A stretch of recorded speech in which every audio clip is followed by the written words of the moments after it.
This is DCalico, and you are now watching Crumb TV. Three in the building of the first responders is the Taz show. He says Grandiose Madrugada, which is Spanish.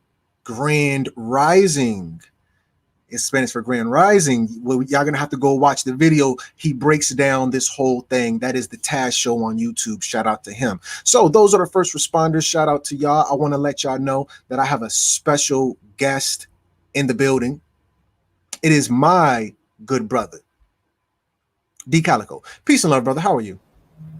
All is well.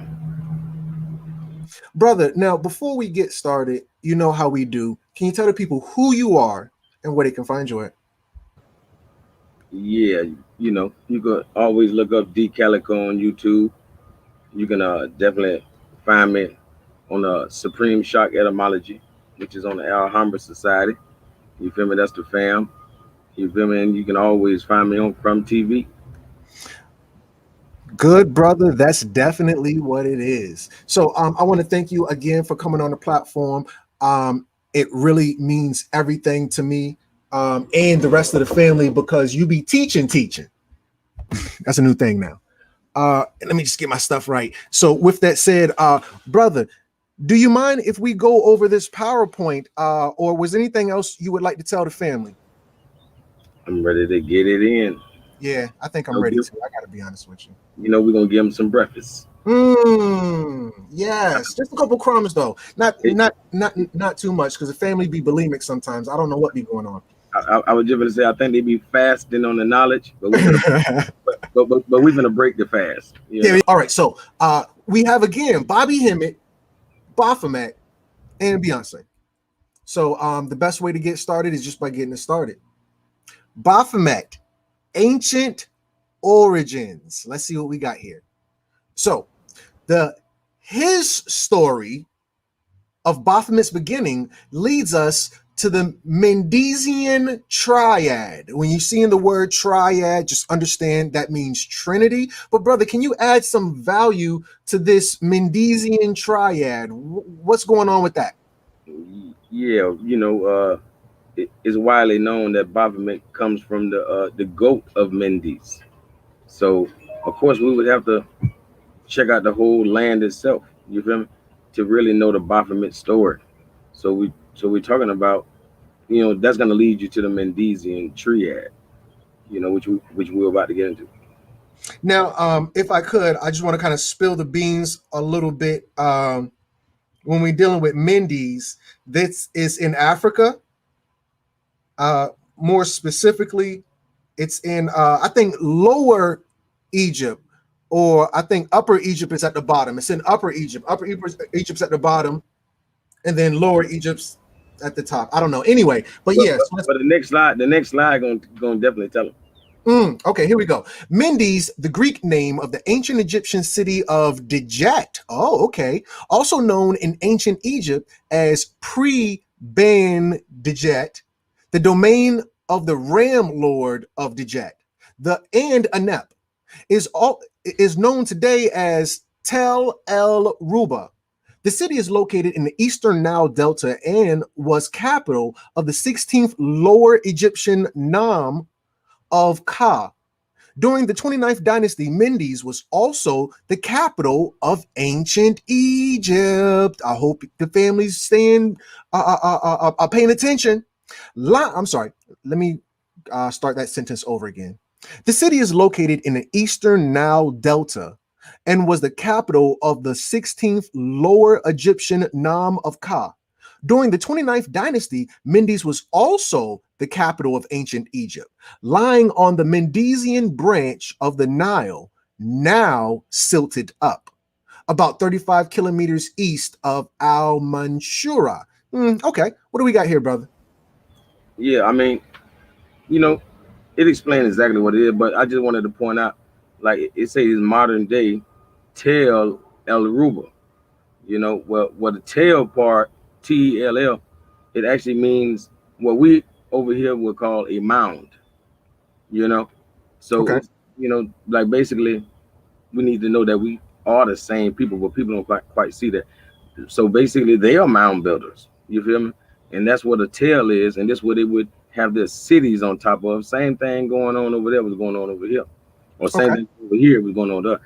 No, I definitely appreciate you because I think within the great awakening of our people, we've noticed there might be a little more attention on Egypt than what Egypt deserves, because a lot of those things parallel in the Americas as well. So it's not an isolated thing where those things weren't happening in other places. We just want the family to know that Mendes was in Egypt, and this is where the origin of the Baphomet is going to come out of. Can I continue, brother?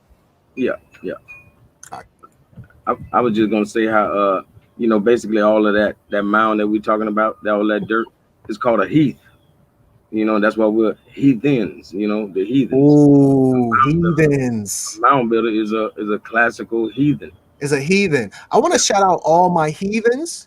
And let me just kind of focus on you just a little bit, brother, because one thing you talk about a lot is you say, everything that's good has been flipped bad. Everything bad has been flipped good. That's why we understand Lucifer, or the morning star, is the same name we gave Jesus in the Bible, the morning star, because it's just two different sides of the same coin. So now when we're dealing with real life, getting out of the allegory or the mythology, we're going to see where they've really demonized our gods or our deity figures. So now you're going to see a heathen being a good thing. A Nimrod is a good thing, or a person. A moron is a good person. A demon is a good tutelary deity. But it's been flipped to where we have turned our back on our gods and we've chased after the European gods like Nike. A lot of us are wearing Nikes, but we don't realize that that's a European god. And Just Do It was the phrase of that European god. So now, when I say you hate your gods and you straight after the European gods, don't come over here with a pair of Nikes talking that Morris shit. With all due respect, family, you're straying after the European gods. That's what Noble Drew Ali was saying, but that's what we're saying as well. Can I continue on? I'm sorry. Yeah, please, please. Okay. Yeah. So I'm gonna move to the next slide. Her name can be translated as she who is in front of the fishes, or foremost of the fish. This could either suggest that Hemmitt was the most important of the few fish cults, or that she was considered to be the oldest fish deity. She was sometimes depicted as a fish, either a dolphin or a lepidus fish, or a woman with a fish emblem on her head. I got some stuff to add about this whole fish thing, but would you like to add anything before I go in? Uh, Not much besides the fact that the fish could be most, yeah, yeah. Matter of fact, it already says it in the description that is could be represented as a dolphin, which I'm sure most people who study ancient Egypt don't associate a dolphin with ancient Egypt, but we just bust that gate open, introduce y'all to Hemmitt. Indeed, indeed. Dolphins are mammals as well. They're not fish as we would think of them. Even when we're looking at fish isn't even considered a meat, because to be a meat, you have to be warm-blooded like the dolphin. I digress. When we're talking about these fish and these water deities, they always represent fertility. And I think the family may not be aware of that part, but I wanted to ask all the people who were raised at least with a grandma, because a lot of the people, they so educated they don't know anything. I'm just gonna ask the listening audience, My if your dream if your grandma had a dream of fish. about fish, what does that mean? I'm not gonna a good teacher don't tell you what to see, he tell you where to look. If your grandma had a dream about fish, you tell me, what does that mean? And I'm just going to look at the comments real quick. I'm sure nobody was raised around a grandma and they don't know what it means, and they only know about, Nikes and the European gods, and you don't even listen to your grandma. when your grandma had a dream about fish, then here we go. Okay. So, brother, I want to report, and I'm happy to report that we're not alone on this one. If your grandma had a dream about fish, one of them hot tail grandchildren was pregnant. Hey, Which one? and the best thing or the most beautiful thing about a dolphin, the word dolphin, the etymology is delphinus, and delphinus means a fish with a womb. WOMB, a womb, because of other fish don't have that. Right. The dolphin not only has a womb, the dolphin has pubic hair around the womb, and the dolphin has 9 ether hair on their skull. It's just translucent. In addition to that, when we talk about this fish deity, we're going to see the same thing biblically with Jesus. Jesus was represented by the fish, but people say when a woman's vagina don't smell right, it smell like fish. And I don't want to be funny with the family. I want to be right and exact. So now when you're looking, and we're going to go to the next slide in just a moment, but when you're looking at the yoni and the fish, I just need the family to understand this is called Vesica Pisces. And I'm going to type in behind, well, let's just read really quickly, and then I'm going to show a picture and we'll go to the next slide. Vesica Pisces is a type of lens, a mathematical shape formed by the intersection of 2 discs with the same radius intersecting in such a way that the center of each disc lies on the perimeter of each other. Very big, fancy words. Nobody cares about that part. However, if we look, the signs and symbols are for the conscious mind. This is a Vesica Pisces, 2 overlapping circles. But if I type in Vesica Pisces yoni, you're going to see where the Vesica Pisces looks kind of like a womb. And what they would do, baptismal, is they would pick you up and walk your body through that womb to represent a rebirth. This is all through a fish deity that Jesus is ascribed to, not the originator of. Anything you want to add, or can we move forward? No, we good. In the Egyptian mythology, Hemmitt or Hemmitt was a fish goddess, originally a deification of the Nile River by the people in the area around the delta city of Ban Nidjeb, which is in Mendes.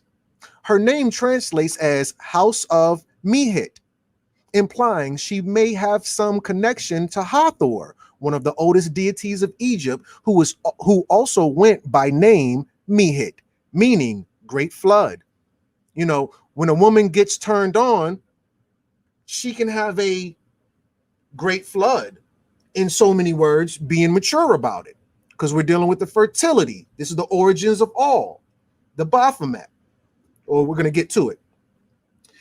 We're right here for the listening audience and master students. This may possibly, I'm sorry? I would say, or we can compare it to, when the water breaks. When the water breaks, the great flood. Great flood. Yeah. Okay. You teaching. Can somebody type in, he teaching? This may possibly be due to being seen as a remnant of the primal waters of creation from which all things arose. Other goddesses associated with the primal waters of creation are Mut and Nonet. In ancient Egyptian art, Hatmehit was depicted as either a fish or a woman with a fish emblem or crown on her head. She was known as the foremost of fish or chief of fish. She was a goddess of life and protection. When the cult of Osiris arose, people of Mendes, I just got to move it a little bit. I'm sorry. People of Mendes reacted by identifying Osiris as having achieved his authority by being the husband of Hatmehit. In particular, it was with the Ba of Osiris, known as Banebjed, literally meaning Ba of the Lord of Djed, referring to Osiris. Baphomet, Osiris, which was said to have married Hemmitt. So we're going to see a connection between the Baphomet and the last part of the Hemit or the Mihit. Is that accurate? Oh yeah, for sure. Yep. This is all essentially the same love story. You know, the Mm. Cyrus, basically the a set in the Asar love story. Teach. Okay. Okay. Because as you just said, Djed actually means Djed means Asar or Osiris. The However, Djed means Osar or Osiris. yeah, A fertility god, the Ba of the Lord of Mendes, was originally a ram with horns shaped like corkscrews. Later, he was often thought of as a billy goat. He was the Ba of Re Shu, Geb, and Osiris. He replaced the fish goddess Hamihit and was the main deity of Mendes. Later, she became his consort, and together they were parents to Harpocrates of Mendes. According to Herodotus, his devotees did not sacrifice goats. yeah. Harpocrates. Hippocrates, I'm sorry, I knew I slaughtered that. Well, matter of fact, we're gonna learn about Harpocrates in the next slide. Okay, so let's continue on. Who is the child? Okay, now we still on Baphomet. Okay, so Banebdjet and then Hippocrates. But Banebdjet was depicted with 4 rams' heads to represent the 4 Bas of Banebdjet. Was depicted with 4 rams' head to represent. Oh, that's in there twice, I think. Let me start from the top because I think I want to edit this. Banebdjet was depicted with 4 rams' head to represent. Depicted with. I'm just gonna make that a number. It's killing me. 4 rams' head to represent the 4 Bas of Banebdjet. The 4 Bas of Banebdjet was depicted with the 4 heads to represent the 4.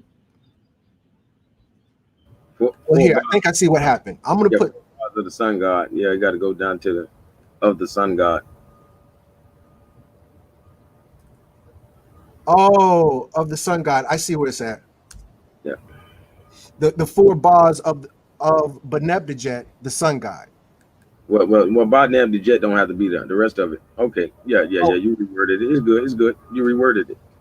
Oh yeah, I did. But less is more, so that's better. The 4 Bas of the sun god. He may also be linked to the first, and I'm being a little anal right now. Bear with me. My apologies. He may also be linked to the first 4 gods to rule over Egypt: Osiris, Geb, Shu, and Ra Atum, with large granite shrines to each in the Mendes sanctuary of the sun god. He may also be linked to the first 4. Oh, this is twice again, broski. He also may be linked to the first 4 to rule over Egypt with the large granite shrines in the Mendes sanctuary. I guess that's kind of redundant, but at the same time, I guess we got it twice. No worries. I did want to make that a little bit bigger. Moving forward, do you mind? Or did you want to add value? Now we go. Let's get the Harpocrates, who happens to be the son of Hemmitt and Baphomet. Harpocrates was the god of silence, secrets, and confidentiality. To the ancient Egyptians, Hor represented the newborn sun, rising each day at dawn. When the Greeks conquered Egypt under Alexander the Great, they transformed the Egyptian Hor into the Hellenistic god known as Harpocrates, a rendering from Egyptian Harpokhirid or Heru-Pokhirid, Hor the child. Yeah. See, as we already stated, Baphomet comes from Ba Neb Dejet. That's the father. We always knew who the father was, We didn't know who the mother was. And the mother is Hemmitt. So who is the child? Who is Baphomet? Baphomet is Harpocrates. Uh, and who is Harpocrates truly? He's truly Horus the child, or Harut. So even the Baphomet that they try to, have you scared of is just representing, one of our ancient gods, Haru to be exact. Wow.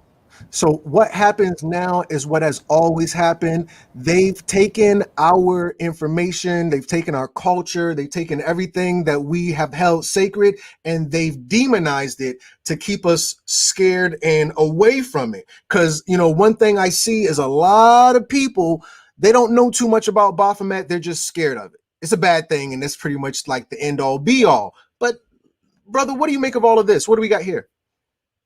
Oh, I can kind of read this a little bit. Yeah. Shall I, or did you want to add more to the previous slide? Now go ahead, and I'm pretty sure you can read like those 2 or 3 little paragraphs. Harpocrates, or Horus, note the serpent and other symbols and figures around him. Notice also the finger in his mouth and the harp-shaped object on his head. The comedian Harpe Mart imitated this deity. Harpocrates, god of silence and secrecy, at his mother Isis' breast. Wow. Still more to read, bear with me.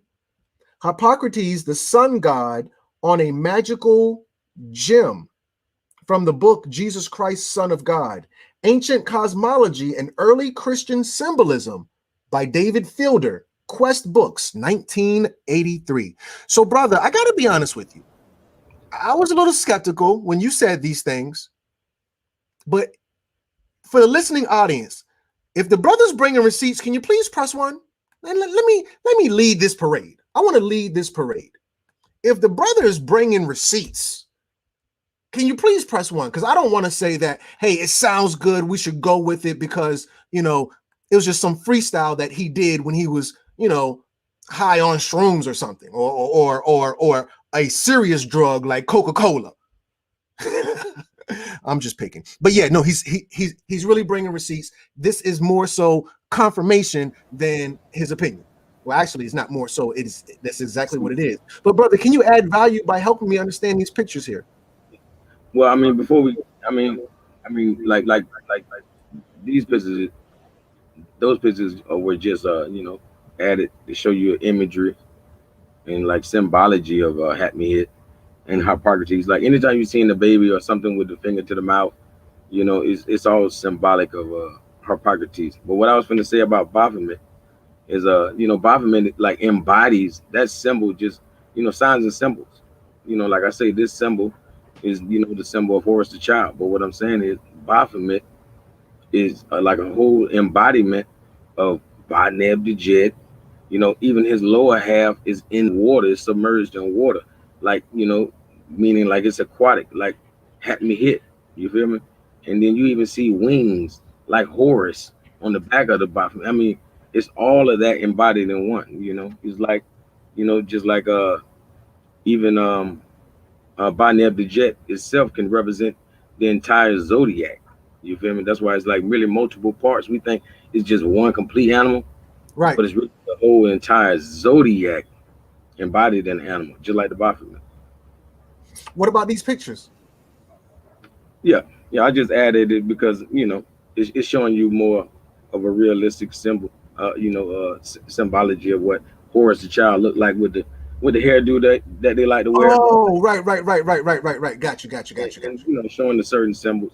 I just added to go to the next section. Yeah. So let's go to the next slide, or the next section rather, which is a tribute to the good teacher, the master teacher. And before I even say his name, and give him his ashes, I want to say this. I'm not a master teacher. There's just so much I don't know. Every day I just learn so much, and I appreciate the family who learns from seeing me learn. They learn and they're encouraged to learn because I'm going out there first. And a lot of times I might make myself look stupid or something like that. But at the end of the day, I went out there and I learned, and it was like, hey, well, you didn't know this. Well, yeah, I didn't, but now I do. And it's a beautiful process. And that's why I'm the master student, because I'm not afraid to say, hey guys, I don't know, oh, I don't want to look stupid. Well, hey, I can look stupid. I can be that guy. That's the part of being the master student, the guy who don't know shit, but he's willing to learn. So I'm not the master teacher. I want to give all honors, because the Bible says give honors where honors is due. I'm not a Christian now, but those were my roots. So now I want to give honors where honors are due. When we dealing with a master teacher, I would say Bobby's a master teacher. Bobby Hemmitt, Ashe, is a master teacher. Can I get an Ashe for Bobby real quick? Y'all know, if you've watched any Bobby Hemmitt videos, if he says a name of somebody to be respected, Zeus, Ashe, Jesus, Ashe, Nimrod, Ashe, Aphrodite, he would do that. So for Bobby Hemmitt, can I get an Ashe, family? And I'm gonna type his name too. I want to give him a good Ashe. Ashe. Ashe. I want to give the flowers while you can still smell them. Hopefully this gets back to Bobby. If not, I don't care. I did it because I wanted to put that energy into the universe. Anyway, here we go. Tribute to Bobby. In the name Bobby Hemmitt is the name Bob, or Ba, as in Ba-Nebdijed. And Hemmitt is a variant of Het-Mihit, or Homet, as in Baphomet. Bobby Hemmitt is Bobby, Bob, Baba Hemmitt, Het-Mihit, Hammett, or Bobby plus Hemmitt, Baba plus Het-Mihit, Bob plus Hammett gives you Baphomet. Yeah. Put it like this, because I definitely be needing the the listening audience to know. I'm pretty sure everybody knows that vowels are interchangeable. Yeah, we know that. So that's what you have to do when you're looking at these words, of course. But also letters like the letter B. The letter B perverted. The letter B predates the P. The P perverted the B. So when you're seeing Bob, it would be nothing to change that O to an A, and that B is always perverted by the English language into like the letter P a lot of times. So that's why you got, Bob. Bob can also be that Bap or that Baphomet, and it's just amazing how that name Bobby Hemmitt is just so eerily similar to these characters that create, or that come together to make Baphomet. So I think it's just very indicative, from birth, that he was meant to be the one to bust these gates open. And I didn't plan on going here, but I feel like I want to, because I notice a lot of these people with these names, it's kind of like we're in a dream world. Brother, do you know who the first woman to fly from the first woman to traverse the Atlantic Ocean by plane? Well, Amelia Earhart. So the person, Amelia Earhart. How is your name Earhart and you love flying? How is your name Hitler and you're known for violence? How is your name? I'm trying to think of some people who had coincidental names that fit what they did. It's like, okay, that's your name? Interesting.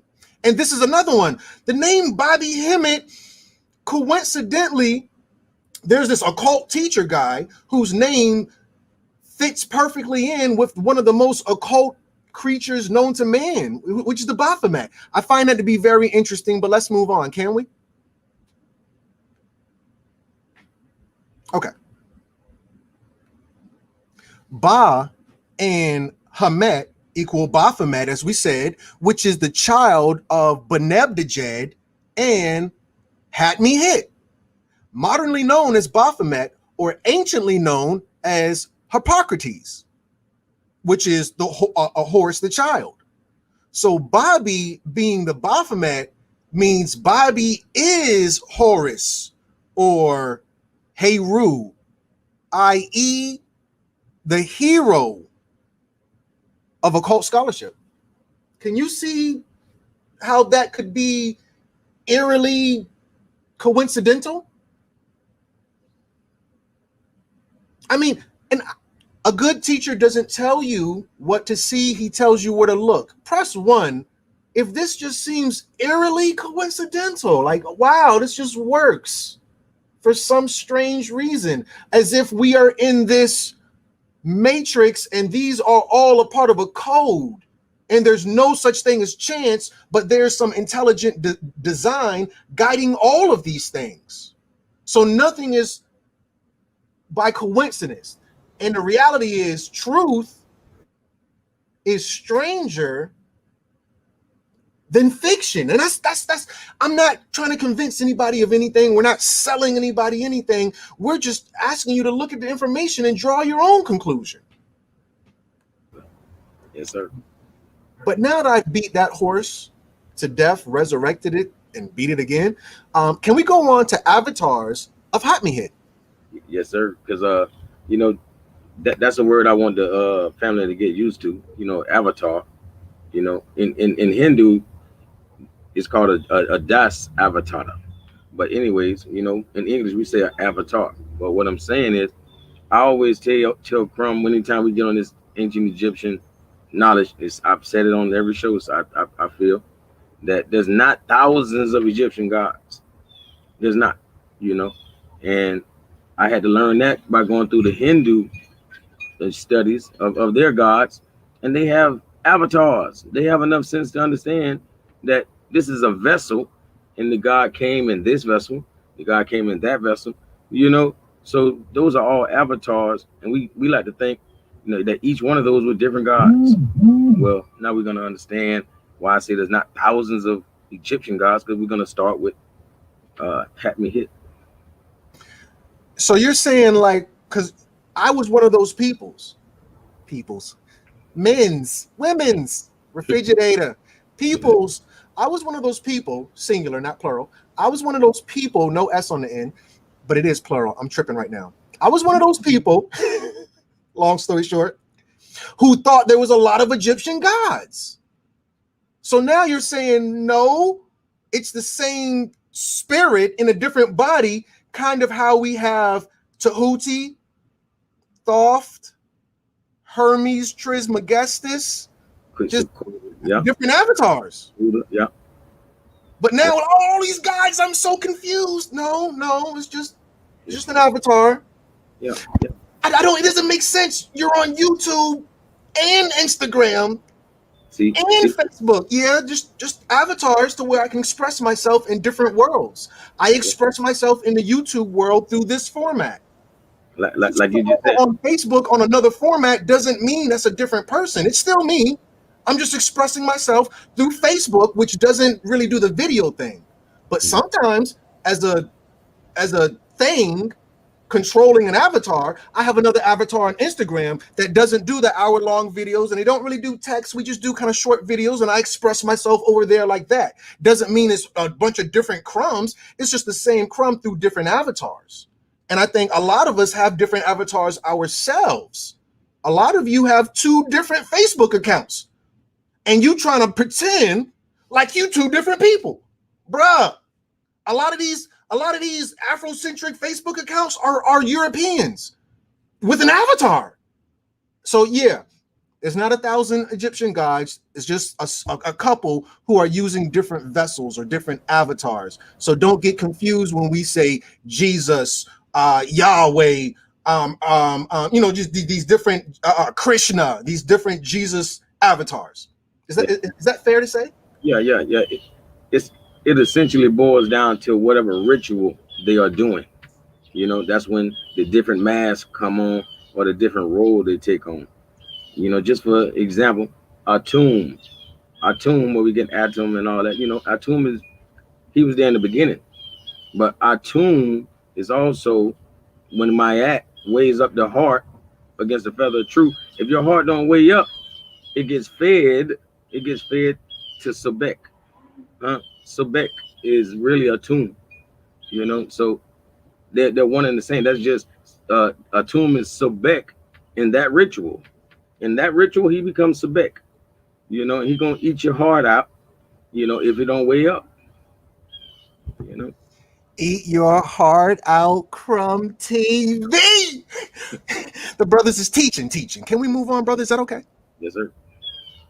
So now that I done beat this horse, this cow of an avatar to death, we're going to resurrect it. Hathor, Egyptian for House of Horus. Hathor was originally a personification of the Milky Way, which was seen as the milk that flowed from the udders of a heavenly cow.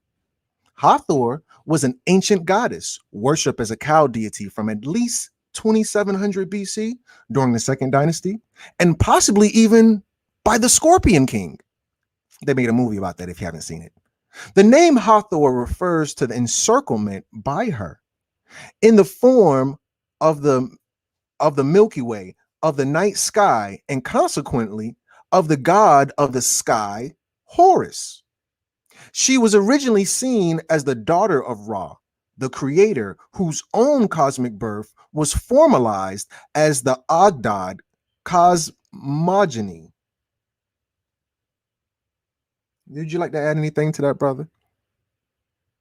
Now we just gonna run through the four avatars because All right. the So most of them they're familiar with, but Hathor is the first avatar of Hemmitt. Yeah, the first one that we go over. Yeah. Second avatar of Hemmitt is Miturit, also spelled different ways, meaning great flood, a direct reference. Yeah, just like Mehit, this is Mehit Weret. Mehit Weret. Like the third way is spelled is the way I'm more familiar with it. But the other ways is it's all pronounced the same. It's just spelled different ways. You know how it is. You don't have to even have a vowel in there, and it's still actually spelled the same. Or pronounced. Mehit Weret is how we should address her going forward. So Hathor first, Mehit Weret is the second avatar. And I'll just read her blurb really quick. Meaning great flood, a direct reference to her being the Milky Way. The Milky Way was seen as a waterway in the heavens, sailed upon by both the sun god and the king, leading the Egyptians to describe it as the Nile in the sky. Due to this and the name Mehitweret, she also identified as responsible for the yearly inundation of the Nile or the flood. Another consequence of this name is that she was seen as a herald of imminent birth.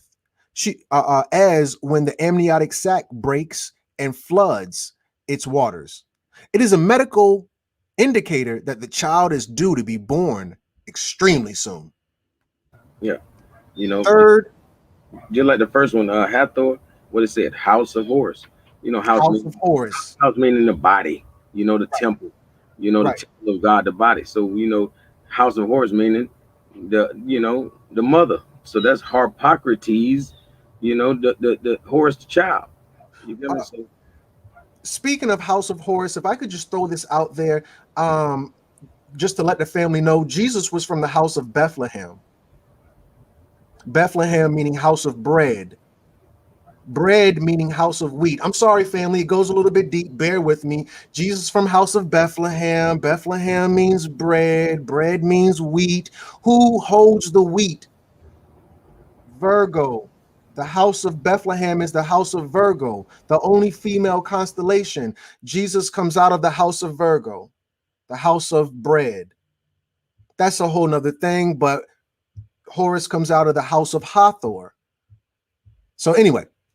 And we just was touching on Mahet Weret, and like I said, they said the Great Flood. We know that's exactly how they describe Hemmitt. Right, the Great Flood. Both of them are damn near identical. Yeah, and I would actually say that of course, Mahet Weret predates Hathor, and Set is probably the newest one. But the last one is going to be even. She's actually older than all of those. Well, I'm going to put everybody in order. I'm going to put Mahet Weret in front because she predates Hathor, and the last one I'm gonna put this at the very top, and I'm just gonna come back to that. And Isis, I'm gonna leave her as last because matter of fact, you actually have two of Neith, the last goddess. Yeah, you got two slides of her, Oh wow. Okay. and yeah, that's the one who predates all of them. Okay. Neat. Yep.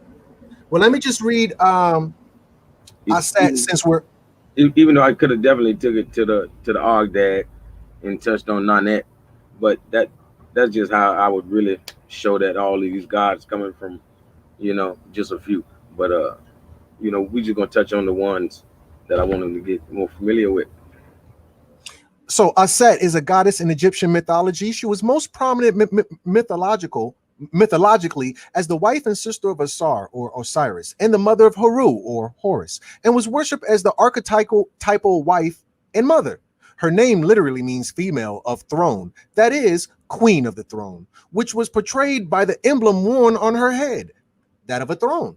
However, the hieroglyph of her name originally meant female of flesh, i.e., a mortal, and she may simply have represented deified historical queens.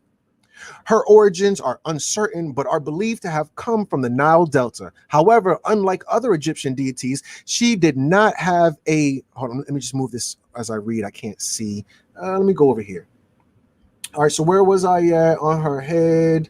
Simply historical. Her origins are uncertain, but are believed to have come from the Nile Delta. Unlike other Egyptian deities, she did not have a centralized cult at any point throughout her worship. First mentions of Isis date back to the fifth dynasty of Egypt, which is when the first literary inscriptions are founded, but her cult became prominent later in the Egyptian history when it began to absorb the cults of many other goddesses. That's how her joint jumped off. It eventually spread outside Egypt throughout the Middle East and Europe, with temples dedicated to her built as far away as the British Isles. Pockets of her worship remained in Christian Europe as late as the 6th century. That's pretty interesting about that goddess. Should we move on to Neith? Yes, yes, sir. Which one should we do first? This one or this one? Yeah, that one. Okay.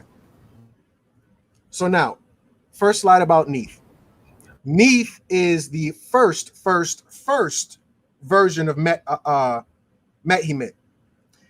Neith, Egyptian Neith, i.e., Neat, Egyptian dynasty goddess, the great weaver goddess of fate, weaves the threads of life, upset her, and she threatens to unpick the woven universe. Bits of it already seem a little bit threadbare.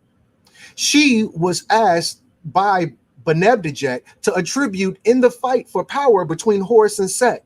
Thanks to her, Horus was given supremacy and Set was given two compensatory goddesses, Anat, and Astarte. When she gets in a bad mood, she becomes the war goddess, Anuket. Interesting how they take different forms based off different rituals, as you were saying earlier. I'm gonna skip this one, brother. Is it okay to skip this one? I don't want to get too far from the Baphomet. What do you think?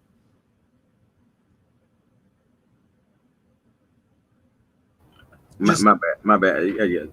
Let's keep going. Okay. Let's move on because I want to keep y'all on topic with the Baphomet and others. Aset is the representation of all four forms of the avatar. I'm sorry, Of Hit, yes. of Hatmi. So we got that as just a picture, which the information comes across. Now, if I could I read this, or would you like to add something? Go ahead, please. Abdelmalik Haruni is Matter of fact, that's the only thing I wanted to stop right there. Like his name, Abdel. You know, Ab meaning in the heart, but Abdel Malik. He's saying the heart of Malik. Malik, a Malik is an angel. That was the word in ancient Hebrew for angel in the Bible, Malik.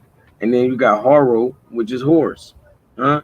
And we know uh Uni or Uni is one. You feel me? And damn. it's like saying the heart of the angel Haru, the one. But anyways, tell him what he had to say or what he was talking about.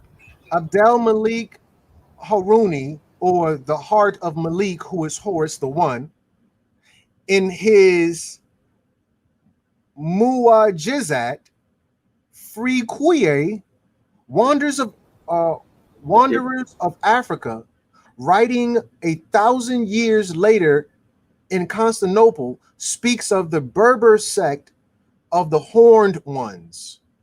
I'm sorry, let me just try that again. So, Abdel Malik, who writes in his book, he Wanderers of Africa, writings of 1,000 years later in Constantinople, speaks of Berbers, of the Berber sect of the Horned Ones, who light fires and dance around them. Each member carries a staff called the goat, which he throws away during the ecstasy of the ritual dance. Now, here comes the European connection. It seems quite possible that medieval European witchcraft was a mixture of two hornism and various folk belief from pre-Christian times. Brother, can you break that down for me a little bit? Yeah, I just want to show that this is something that our ancestors did.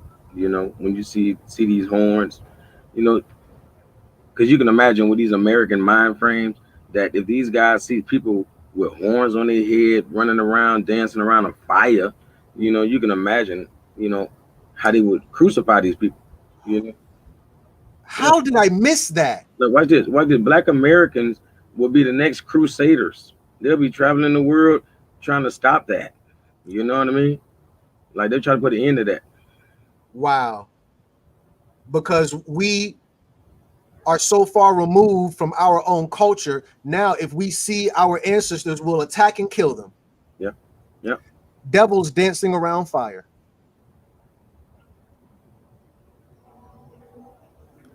I knew I was going to find this because I've seen images of a horned being dancing around or in fire. These things are very Satan-esque, and I'm reaching on that one. Or, It's very in or, the idea of Satan dancing around a fire with horns on your head, hey, and hey, but especially being dark melanated. but to us it's very Ogun esque. You know what I mean? Oh, You know what I mean? teach Muhammad. For real. So now, what you were saying, no, I'm sorry, excuse me, what you were illustrating or trying to get us to see is that this idea is simply a demonization of ancient traditional cultures. Exactly. And I want to say that Bible verse for last. If you could read the other paragraph. Ooh, brother, you read my mind because I was about to thus say the Lord on somebody's Yeah. ass. Yeah. Yeah. I was about to take your ass to church. Okay, here we go. Oddly enough, let me just see, can I highlight it so you can see where I'm reading from? Oddly enough, Black Americans who think like the colonizers see horns and think of the devil. But honestly, every ancestor you've ever had prior to 1492 would be considered by European standards pagan. Can I read that one more time? Is that okay? Yes, sir. Yes, sir. Every ancestor you've ever had prior to 1492 would be considered by European standards pagan. Now, I want to address, because we're showing African images. Can I pull up some American images, brother, for people who don't subscribe to the I'm from Africa thing? Yes, sir. Because I don't care which side of the water you claim, all y'all Negroes in the same boat. American Indian with bison horns. You know, the ancestors across so many cultures would wear horns But by today's Negropean standards, they some devils. I know Aboriginal brothers and sisters who still subscribe to this horned devil European idea, but they be Aboriginal as they want to be. One more thing about the horn of salvation. I just want the family to know when we're dealing with horns don't allude to a devil. You spooky Christians. Press 1 if you know a spooky Christian. I want to just put it out here to you, spooky. Oh, crumb, the horns, that's evil. Psalms 18:2 says, the Lord is my rock, my shield, and my horn of salvation. So now when I'm looking at these gods, God is the horn of salvation. Hold on. Devil with big horns. They painted your God to look like this. They painted your God to look like this, and they put big horns on it. But what you did not know is the red represents the root chakra, which is a part of your lower self. The horns represent, because it's at the top of the devil, which is the crown of salvation. And this is all a part of you, the devil. But you refuse to look at the occultism, and you keep your Christian ass subscribed to some spookism. If you want to be scared, that's because you want to be scared. You know what births fear? Ignorance. Ignorance births fear. If you want to be scared, it's because you want to be ignorant. And I'm going to tell you this before I pass the mic. In the age of information, ignorance is a choice. Keep your ignorant, scary ass off my page. Open a book with your scared ass. People so scared, they scared to open books. That's what you scared of. You scared to learn. You scared to not be scared. Every ancestor you've ever had prior to 1942 would be considered by European standards a pagan. I'm sorry, brother. You know I start to get ramble sometimes, and I get up on an idea and I can't get off of it. That's why I do PowerPoints to keep me moving forward. Let's move forward, okay? Yes, sir. Okay, I'm sorry. But pagan comes from a Latin word, paganus, meaning villager, rustic, civilian meaning civilized, and itself comes from a pagus, which refers to a small unit of land in a rural district. With your country bumpkin ass. Crumb, are you trying to call me a Bama? Because in the hood, we don't call them pagans. We call them Bamas. We call them country folk. We call them hillbillies. Because we all up in this, oh, I'm a city boy. I'm a city slicker. Go back to your pagan roots. Your family, if you go back far enough, y'all came from the countries of Mississippi and them. You're judging Bamas, y'all grandparents are some Bamas. It also means a person with old time traditions. So it's essentially New Testament cultured people banishing Old Testament people. Islam? Can somebody in the comments type Islam? Yes, sir. So with that said, brother, now can I go back to my Christian roots? Is that okay? Yes, sir. For 2 minutes. Go ahead. Okay. Well, actually, here we're gonna have to break this one, brother. We're gonna have to take this one a little bit further than an hour. Is that okay? Is that okay with you? Yes, sir. Yes, sir. And I want to ask the listening audience: do I have permission to take this live past 1 hour, or should we cut it at the hour mark? You tell me.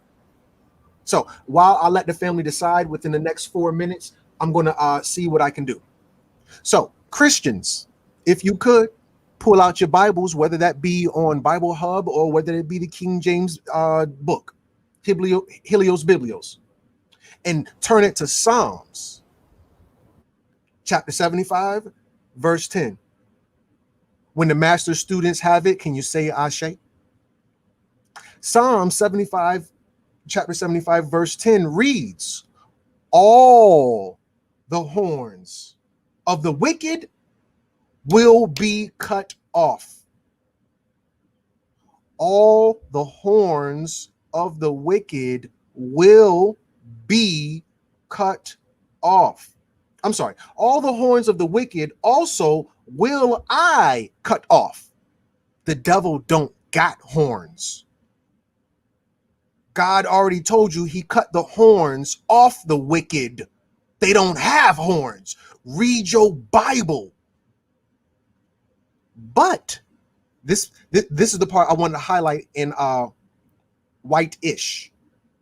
But the horns of the religious, or the righteous. I'm sorry, excuse me. Keep me honest. The horns of the righteous. You know, got to put a little swag on that. The horns of the righteous. You got to hurt when you say it. The horns of the righteous shall be exalted, shall be lifted. Yeah, exalted. Yep. Same exalted, thing. Lifted, anointed. Yeah. Okay. See, I try to tell people when they be seeing all these beautiful images of angels and gods or whatever, and they don't have no horns on their head, that's the devil. You know? You The feel me? horns have been cut off. He cut off. You feel me? You've been cut off from the Lord. That means you don't have this no more. You know what I mean? And honestly, even in a human, if a human grows horns, it grows on the hippocampus region of the brain, which that means these horns are really an extension of your brain. Huh? And they say when a person has this, we don't have to speak no more. Huh? Because this part of your brain is gonna telepathically communicate with the other one. Yes, sir. Okay. Yes, sir. Okay, you teaching. Yes, sir. So let me continue to add value. So now, Christians, for those who may be in the listening audience, if these biblical characters don't have horns, they're devils, they're demons. Because keep in mind, a demon is a spirit too. The family be like, oh, I'm spiritual. Well, a demon is a spirit too. So what you saying? So you're going to see a lot of these spirits without horns, and just know they evil. Moses had horns. If you see a deity or any leading religious iconography and it don't got no horns, your ass better get out of there. You so scared of the goddamn Baphomet. I'm sorry. I didn't mean to talk like that. You so concerned about a Baphomet. If it don't got horns, that better send a red light. If it don't got horns, that's the problem. So let me stop beating that horned horse or a unicorn, and we're gonna continue on. Is that okay? Yes, sir. Hot me hit it artwork in plain sight. Now, why do you say that this is the artwork of Hot Me Hit in plain sight? I mean, it's no different than seeing any child, cherubim, angel, or anything with the finger up to the mouth. You know, like even if you seeing one of these masons and all, it's still all goes all the way back to Harpocrates. You know, so all of this just talk of mermaids and like the first image you see has a love scene with the mermaid. All of that is the Botneb, the Jed, and Hat Me Hit story. You know, because you can also look at Hat Me Hit as a fish, as a mermaid, as a dolphin. You know, so this is where they're getting the stories from. They just copying the originals. You know how I do. Indeed. So let's move on to Taba Tolo and Beyonce. Are you sure about this? Yeah, because the Dogons, see, we call it Sirius B, or we call the dog star Sirius, but it's really Potolo, and Tabatolo is, like put it like this, Potolo being Sirius is really like the placenta of Amma, the great mother, and so is our sun. You feel me? So Tabatolo is the uniting of the two placentas. You know, so this just happened to occur at the perfect time of the year for Beyonce's video. We're gonna get into it. Okay. So these are just examples of the accuracy of the Dogon mythology in comparison to modern science, whom we deem more technologically advanced for some reason. As you can see, the Dogon have led the way for thousands of years before Europeans or Western society ever even developed the cosmological intellect. Let me see if I can read this. It's a little bit small, but bear with me. The linear extension on the right is scientifically reliable based on the measurement of the rate of revolution of Sirius B around Sirius A. The linear extension on the left is not scientifically reliable. It is a presumed correlation, for there is no way in which the rate of revolution of Digitaria can be known certainly from the Dogon information. These linear extensions cannot therefore be considered to constitute hard evidence of a correlation. And what you have put in the top left-hand corner is, when it comes to science, scientists do go on the Dogon science. Why do you say scientists go by the Dogon science? I, I mean, they can deny it, but you can tell by these models that they've been studying it and they can't disprove it. It's the same way I became a flat earther. I set out to be the first person to disprove that crap. You know what I mean? I've been studying the universe my whole life. Every planet or every star is a sun, and around every sun is planets. Man, I can't prove none of that crap. And guess what? That's how they probably felt about the Dogons until the day that they could prove everything that Dogon said was right. Wow, there you have it. Oh, I see what you're saying. The one is the model the Dogon wrote. The other one is a model that they wrote, and it's damn near a copycat. Yeah, exactly. And then they're going to talk about they don't go off Dogon science when they copying their shit. Very coincidental. Exactly. These ancient people, the Egyptians, knew that one. I'm sorry, bear with me. These ancient people, the Egyptians, knew that once every year the parent sun is in line with the dog star. Therefore, the Great Pyramid was so constructed that at this sacred moment, the light of the dog star fell upon the square stone of God. As the upper end of the great gallery descending upon the head of the, hold on, let me just make this smaller because I can't see. And it's affecting my ability to read what I can't see. Let me just back up a little bit. Damn, this is, therefore, here we are. I'm just going to start from the top. These ancient people knew that once every year the parent sun is in line with the dog star. Therefore, the Great Pyramid was constructed that at that moment the light of the dog star fell upon the square stone of God upon at the upper end of the great gallery, descending upon the head priest who received the super solar force and sought through his own perfect solar body to transmit to other initiates this added stimulation for the evolution of the godhood, of their godhood. This then was the purpose of the stone of God, whereon in the ritual Osiris sits to bestow upon him the illuminate, the aft crown or celestial light. North and south of the crown is love, proclaims the Egyptian hymn, and thus throughout the teachings of Egypt, the visible light was but the shadow of the invisible light. And in the wisdom of the ancient country, the measures of truth were the years of the Most High. Can you explain this for me, brother? There's a lot there. Yeah, yeah. This is all those upgrades that you hear about. How people be like, "Oh, it's the Great Conjunction," and this is essentially the reason the pyramids are the shape they in.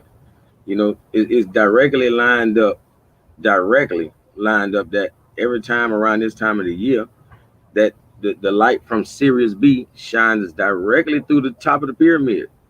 You know, and like they say, directly to the throne of the pharaoh. And they say he's the one who gets who's a, being a high priest. He's the one that's allowed to just soak up that solar energy. And people don't realize. Put it like this, like you might love a Caucasian, and there's nothing wrong with that. But guess what? You really a danger to them because we have melanin. We absorb sunlight. We absorb light. So we also exert the same light, the same energy. You can actually give a Caucasian radiation, or a UV poison and all of that. Like you can get cancer being around you. You are a sun.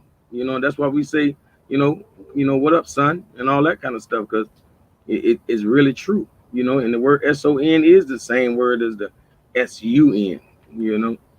So yeah, the pharaoh would get this direct energy from Sirius B, and he would radiate yep, and pass that information and pass that energy to those around him through his aura or a yep, toroidal tube. yep.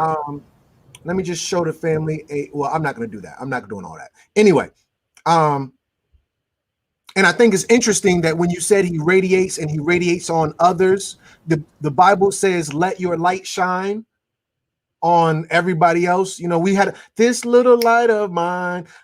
When a woman is pregnant, her light shines. She glows. So now, there's a glowing effect.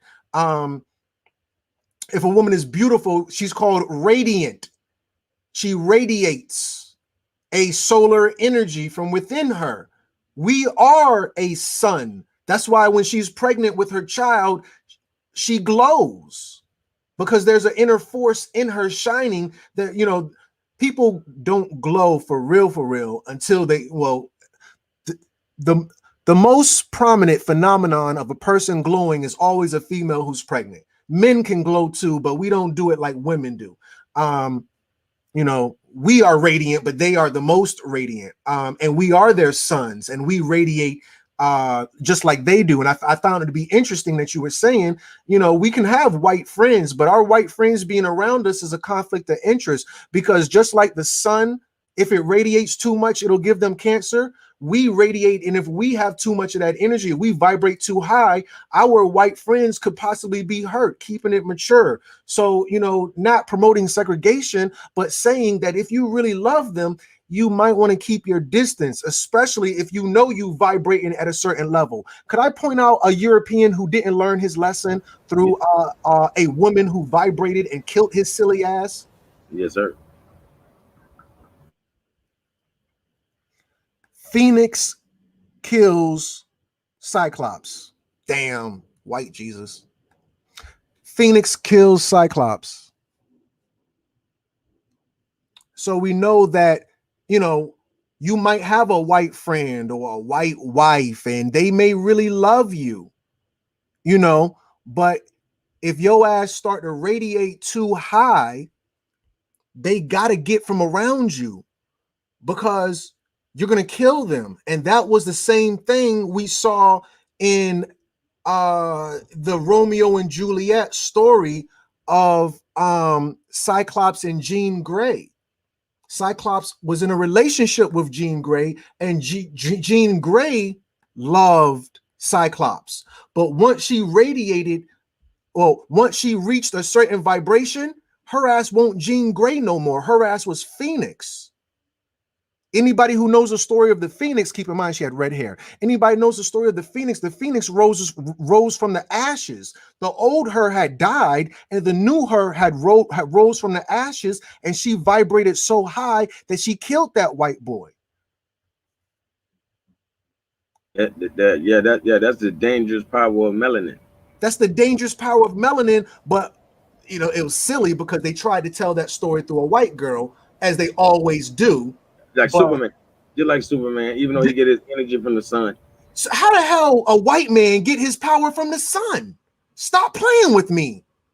Y'all know damn well you whitewashing a story that don't even make sense if you think about it too much. No way that girl could have channeled. A white woman is not going to channel the power of the sun. Sorry, Jean Grey.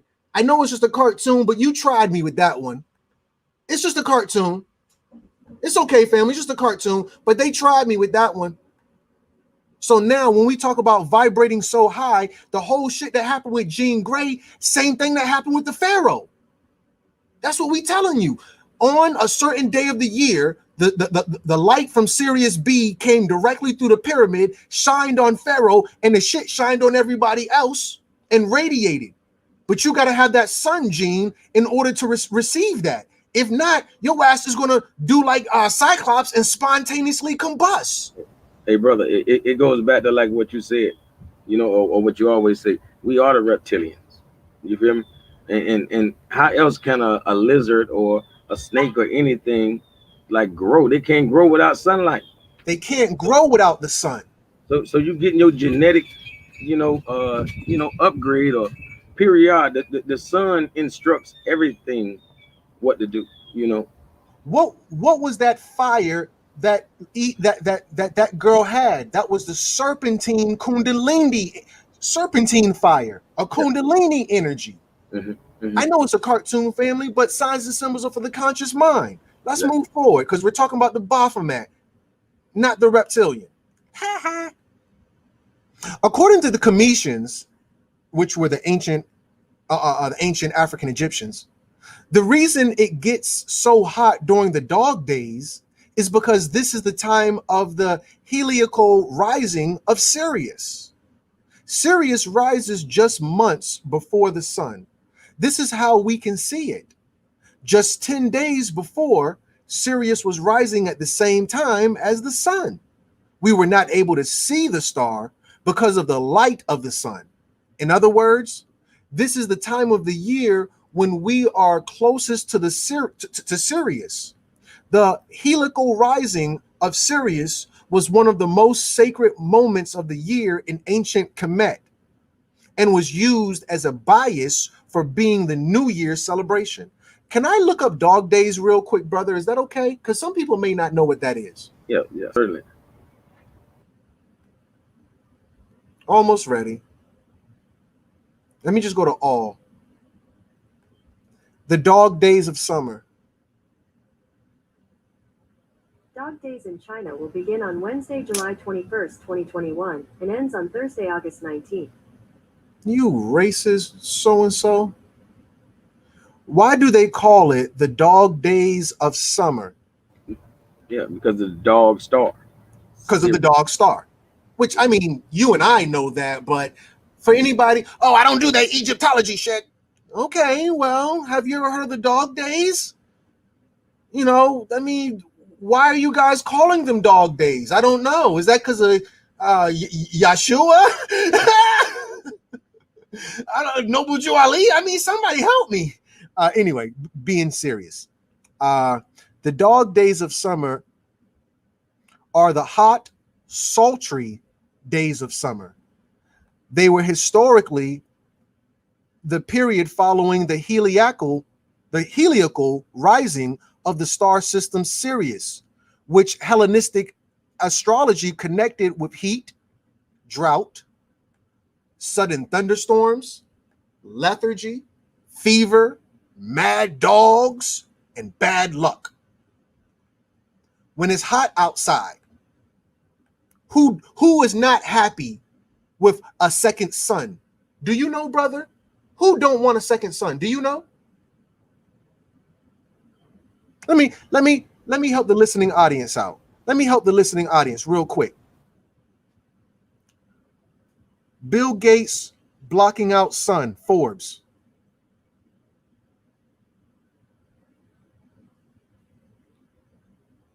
Forbes.com. Forbes.com. Brother, I just need you to understand this is not tinfoilhat.com. This is not blackpowerrevolutionaries.com, mooresgonewild.com, brothers who be reaching. This is Forbes. Harvard scientists begin experiment to block out sun. When we talk about the dog days, Negroes, I don't want you to get, oh, I don't deal with that Egypt stuff. Bill Gates deal with that Egypt stuff. A Bill Gates venture aims to spray dust. Let me just hit this article. I don't want y'all to make this family. Well, brother, here, let me back up really quickly, and then we're going to go back to the PowerPoint. Can you please, I want to ask you, can you read me the highlighted part right here? Do you know what that says? Can you read that for me? Yeah, that's the first thing I noticed 4 days ago. 4 days ago. I'm not talking about something the Simpsons predicted. I'm not talking about something from 1913. I'm talking about 4 days ago. Okay? With your why is this important ass? As of 4 days ago, Forbes wrote an article titled Bill Gates Venture Aims to Spray Dust into the Atmosphere to Block the Sun. Come on, white Jesus. How do I get this off? Nah, they ain't gonna let you get it off. That's that new thing where you gotta either pay or give them your email so they can bombard you. All right, I'm not doing all of that. I made my point.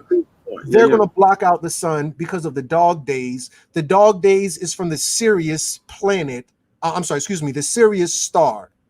And the Sirius star would shine during the dog days, which was a very big thing because dealing with the dog star, that's the whole reason the temple was even made based off the constellation. Not the whole reason. It's multifunctional, but... And brother, when they block the sun out, they're trying to get us to have to rely on their what's it called? They have basically a fake sun. Over there in China, they have a second sun, but it's not. It's that CERN. They even growing fruits and they're growing their foods and everything off of this fake sun that they done created. So that's why they want to block it out. They're about to launch a fake sun that is going to be friendly to Europeans and lightly to non-melanated people because they can't deal with the natural, so they got to deal with so they got to go with the GMO. So can we move on a little bit more into Beyonce? Do you mind, brother? Yes, sir. Let's cap it off. Let's cap it off. We're almost done. 3 more slides. Well, 2 more. Beyonce, we're saving the best for last. Beyonce released the track and music video of her Black is King soundtrack. Her July 31st release almost exactly coincides with and around the Egyptian New Year and Calico rising. Calico rising. Yeah, heliacal. Yep. I'm sorry? I said you could say heliacal rising. Heliacal rising. Okay. Yep. Otherwise known as Tabatolo, which is when the sun and Sirius come together in a grand conjunction, with your grand conjunction ass. The Dogon depict Tabatolo as the day a strong purifying stream of Nyama will pour down on the sun and earth from Sirius. To the far right, if you look, it says, light workers are the flame carriers. They hold the light energy of this planet in balance and have come to Earth in order to help shift it into a higher level of consciousness. Light workers are souls that have agreed to come to this planet in order to fulfill this duty. They have agreed to carry this flame inside of their soul in order to illuminate and enlighten the world. So now we see where she writes where she releases her soundtrack, Black is King, to the Lion King movie around the time of the Heliacal Rising or the Tabatolo. And she debuts within this event her wearing iconography, which are horns. When she came out with this, a lot of people said she was wearing Baphomet horns. Did you hear people talk about that, brother? Yes, sir. That's why I made this grand conjunction of Baphomet and Beyonce. You know, because that was a big issue around July, back when it first dropped. The Baphomet, again, during the Heliacal Rising, was a big issue. Thank you, Beyonce. So let's end this out the right way. Her representation of the celestial cow goddess in Hathor, and as well as Isis, is rather indicative of the time, date, and release of this stunning visual. Beyonce has not gone demonic, but more so is in tune with the Neteru and the ancient traditions and customs of the ancients, whether they be Africans, Egyptians, Dogons, or Americans. We have always and should continue to be celestial people, which embodies astronomy and cosmology in our mysticism. Brother, can you please cap us off? I mean, you know, I just wanted to show the connection, you know, the beautiful connection that, you know, like I said, Beyonce's video coincided with the Heliacal Rising, so maybe it can bring awareness to y'all what times of the year it be. You know, y'all think this is New Year. Well, the Egyptian New Year was then. You know, when y'all didn't even know what the hell was going on. You know, if you ask me, springtime is the New Year, but you know, it's definitely not the dead of winter. We know that this is the fiscal New Year. This just has to do with taxes. It's a new tax time. That's all that means. But yeah, you know, this has been an installation on Crumb TV. Bobby Hemmitt, the Baphomet, and Beyonce. Brother Red Pill representing Know the Ledge, one half of the Twin Pillars. I am here rocking with Crumb TV. No, you are watching Crumb TV. You can find me on Crumb TV. You can catch me on Crumb TV. This is Chief Calico here at Crumb TV. I am Joy Allen of the Memoirs of a Karmic Dynasty in the Crumb TV studio. Honored to be on your program, brother. Peace. Peace.